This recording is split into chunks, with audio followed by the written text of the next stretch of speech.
costs of healthcare have exploded, and few people have much, if anything, positive to say about their plans. But that's about to change. This is Tales from the Plan, a series dedicated to benefit plans and employers taking care of their employees and families. This is how it should be and will be again, and it starts now. Hello, everybody, and welcome to another episode of Empowering Your Plans with the Phia Group. My name is Adam Russo. I am your co-host. Alongside me is Ron E. Peck. Say hello, Ron. Hello, Ron. As you all know, Ron is the executive VP of the Phia Group, this great, amazing company. And folks, today we're going to continue on with the Tales from the Plan. Don't be scared. I'm a little nervous. Well, you think about it. If there were bad endings based on our employees' experience with our health plan, we probably wouldn't be putting them on the podcast, right? That's true, but I thought maybe there was a twist, like those M. Night Shyamalan Man movies. No, if anything, we're going to have a podcast where the person prior to being at Phia had a really negative experience with the healthcare, and then they came to Phia and we saved the day. We're like Superman nice. or Batman or even Robin. You know what? Pat Santos is our Robin. I got it. We're going to call it the snitching hour. You see, it's a play on the term the witching hour, but it's the snitching hour because they're snitching on their past employer. But we don't like snitches, Ron. No, we don't. I'm from the hood. I'm from the city. We don't like snitches. Snitches get stitches. Take out the hood word. Just say, I'm from the city. Keep that. Got it? Good. So, folks, as you know, now we've done, I don't know, Ron, think about 30 different faces of Phia. We've identified about 30 to 40 people, the best one being Pat Santos's. But now we're going to try to do a shift and talk about just our employees, whether they may be a face of Phia, they may not have a pretty enough face, speaking of our next guest, where we could do a story about their experience with our innovative, amazing health plan, which, by the way, folks, won the award as the best health plan in the country for any employer under 250 lives. Ron, your thoughts? You know, one, I'm glad we're going to shift gears because I lost count at 20. Adam, I only have 20 fingers and toes. So after that, the faces of Phia no longer mattered. So I get to start back over. And I believe this is, number 2 or 3 as far as Tales from the Plan, which makes you my middle finger, Chris. And speaking of, we shouldn't say his name. We haven't even introduced him yet. That's true. So speaking of, I'm honored to be your middle finger, Ron. One of the things I also like about what you're talking about here, Adam, is that first of all, the guest is the one who's speaking, but the pretty face of Phia is actually the plan. It's me. There you go. And number 2, also like you say, I think that this is something that the listeners can actually take something from what we're sharing and implement it with their own plans. Perfect. So, with that being said, we should probably introduce the star of our next Tales from the Plan, and that star being our very own attorney, our very own vice president, Christopher Aguiar. Say hello, Chris. Hello, Chris. Perfect. Chris, thank you so much for being here. Chris, just really quick background. How long have you been at Phia and what do you do? I have been at Phia since 2005. It was my first job out of college. And I'm a lawyer and the vice president of our legal recovery services, so I oversee sort of the legal strategy that we utilize day to day on all the recovery claims. You can tell that he plans on this podcast literally lasting forever because most people, Adam, when you ask how long have you been at the company, they'll cite the number of years they've been here. That's it. But as you know, 2, 3, 4 years from now, if somebody's listening, that number's no longer accurate. But Chris, he quotes the year he started. So no matter whether aliens are listening to this in the year 3000, they're going to know when Christopher Aguiar started with the Phia. But then he started telling us stuff that we didn't even ask him for. Oh, yeah. Like he thinks, Chris, this is not a Face of Phia episode. It's Tales from the Plan. We do not care about all this other stuff. All we want to know is when you started working at Phia, what you do here, and then you're going to talk about the actual He thought he was coming in for the new podcast, Biography Boulevard. But no, that's not what it is. Not today, Chris. If you think about it, every single employee benefit plan, when they first started offering them, it was all about a benefit. It was about giving something to your employee, either to reward them or to entice them to come work for you or to keep them around. You obviously want your employees healthy because if they're healthy, they're at work. And if they're at work, hopefully they're making you money. That's the whole point. So what this is about is really identifying what happened, how our health plan, how the plan that we designed here, our own people designed it, has not just benefited our employees or their dependents, but literally changed their lives. So I guess, Chris, you one of those volunteers who I guess said that somehow, in some way, one of those pages in our SPD affected you deeply. So thank you for being with us here today and for sharing whatever story it is. And for your sake, Ron, you know what I'm about to say. It better be good. It better be good. I mean, especially if you're going to go ahead and waive your HIPAA privacy rights, don't do it cheap. Right. So what's the story, Chris? How this happened? Well, thanks for having me, Adam. Look, I'm fortunate to be young and healthy. What really changed for me was prior to when we switched to a direct primary care, I actually hadn't gone to the doctor at all for like 5+ years. When I was in law school, I didn't really go to the doctor. It was burdensome, a super pain to have to find the time to make the appointment, go sit in the waiting room for an hour. And so I was healthy. I was like, whatever, right? But then when we switched to direct primary care, I think I went to the doctor like 8 times last year. For those who don't know, our direct primary care doctor is Dr. Michael Tremblay. He's located in Holbrook, Massachusetts, about 3 miles from our office. Continue, Chris. I went to the doctor like 8 times last year, and that's only the amount of times I physically went to his office. I travel a decent amount for work, and personally, I have a lot of friends all over the country, and I'm not always great at picking up prescriptions. So when I find myself in New York or whatever, sometimes I'll just text them and be like, hey, can you write me my script? Send my script to this CVS pharmacy in random place, and they just send it, and I go to that CVS and I pick it up. So, Ron, do you mind telling our audience? So Chris was talking about direct primary care, and we talked about Dr. Tremblay. What is our benefit in our plan when it comes to DPC before Chris continues? Sure. So direct primary care, for those who don't know, is usually it's sponsored by a physician and either an employer or a benefit plan. And what will happen is that physician will accept a capitated or subscription fee from the plan or the employer. It's usually calculated or based upon the number of employees or plan members, their family members who are subscribing to utilize the services of this direct primary care physician. They may tweak the numbers based on the demographics, age, like I mentioned before, if you have a family, if they're treating kids or just adults, the different services that they're providing. Is it just physician services?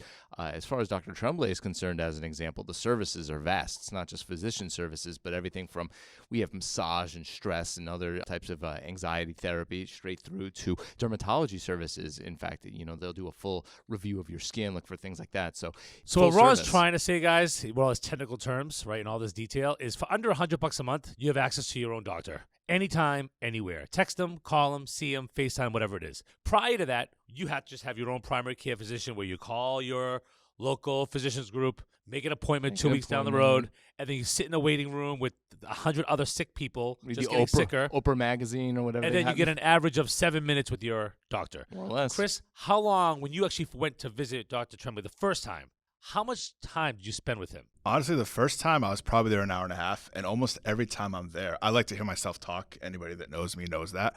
Right, that's why I keep cutting you off. Yeah, I know. Almost every time I'm there, I spend at least 45 minutes with either Dr. Tremblay or Brooke, his PA. Folks, you hearing that? He spends at least 45 minutes visiting his primary care doctor. How many people listen to this podcast? Pat, do you use Dr. Tremblay? I do not. He does not. Perfect. Pat, how much time do you get with your primary care physician when you go visit him? Probably 10 minutes most. Does he know your name? Yeah. Is that Is because that it's much? on your chart? Probably because it's on the chart.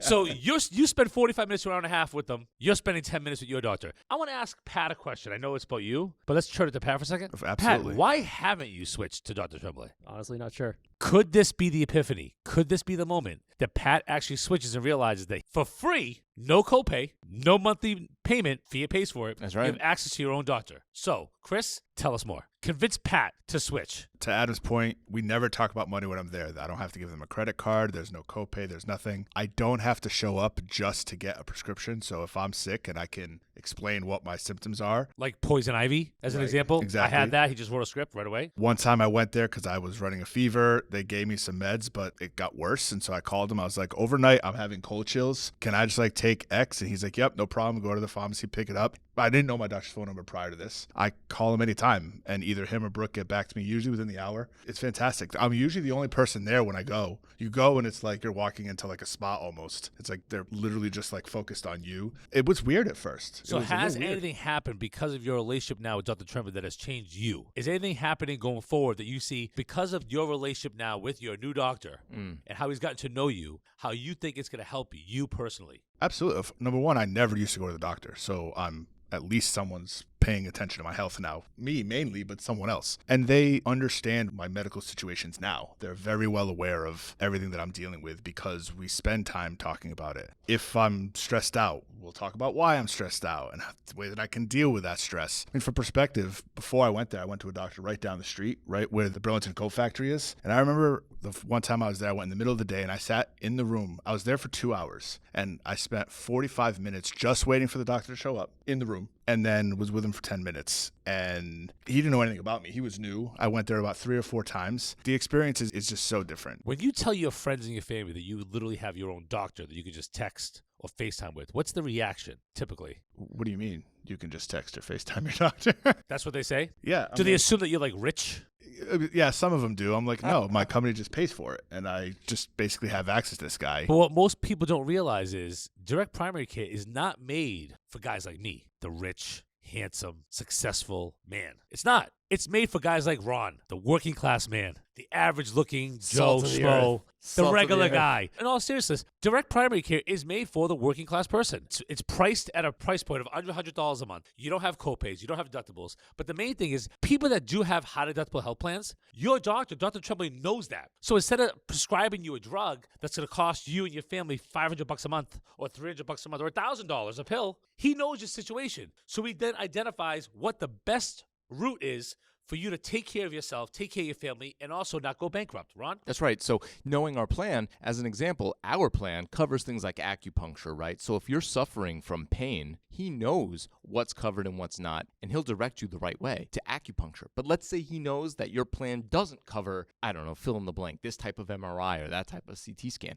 He will specifically not send you to something that's not covered because he is not only your advocate, but he's also the air traffic controller for the plan. Hey, any last words, Chris, for the people? I mean, I'm assuming now, we'll get back to Pat in a minute, but I'm assuming now our audience is interested in how they can get involved in DPC. But any last words to share with our audience as to why you really believe whatever they're doing now, maybe take a second look at it and go, maybe DPC is the right thing for me? I think it's absolutely the right thing for me because I'm young, I'm busy, I'm healthy, but it allows me to sort of access my doctor in a very current way. Personal way. Personal and like in today's A using millennium today's age. exactly. Modern, yeah. Like using today's methods. I don't need to just go to the doctor for the Well, Chris, I'm going to ask you a question. Do you know why when you go see a normal primary care physician, why you actually have to go in and see them? I do because they Why? can't bill insurance unless I actually show up. Bingo, Pat. You aware of that? They can't bill you unless they actually touch you. If they don't see you in person, that's why FaceTime's not good enough. If they don't see you in person, they can't bill it. That's why if you ever had a situation where they goes, yeah, just come on in. And you're like, you know what? I probably don't have to come in. I just think it's a sore throat. I have a strep throat. I know what this is. Can you send me a script? They go, no, come on in. We'll make sure. That's why. So, Pat, and Ron, maybe, you know me. I love Pat. He's great. But why wouldn't you take advantage of the fact that we, as a company, are offering you access to your own doctor? You can text them. You know that over 50 people at Phia are using Dr. Tremblay and are all happy. I'm assuming he's close to your home. He's not that far away. He's 3 minutes from the office. But like I said, most of the time you can just see him on the phone or text him. Is there an actual reason why you didn't consider it? Honestly, I think it's a lot like many other people. They're just accustomed to what they've been taught their entire life. So your doctor that you got now, has he been your doctor since you were like a little kid? No, she's been wait a second here. There's the curveball. It's a woman. That's what's going on. All right, now it's a whole new podcast. So we found out Pat has some affection for his primary care doctor, Ron. Is that the reason why he hasn't switched over to DPC? You know, there's lots of really great people out there. You can have wonderful, friendly relationships with them and not have them in charge of your health, Pat. I'm looking out for you. Right. So how long has she been your doctor? She's been my doctor for about 3-4 years at this point. Okay. And how'd that switch happen? My doctor before that had left that facility, and he recommended her when he left. So, Pat, the fact is you have a doctor. You're used to having a doctor. It's always the way it's always been. And the reason why you haven't switched is because it's just always been that way? Basically, yeah.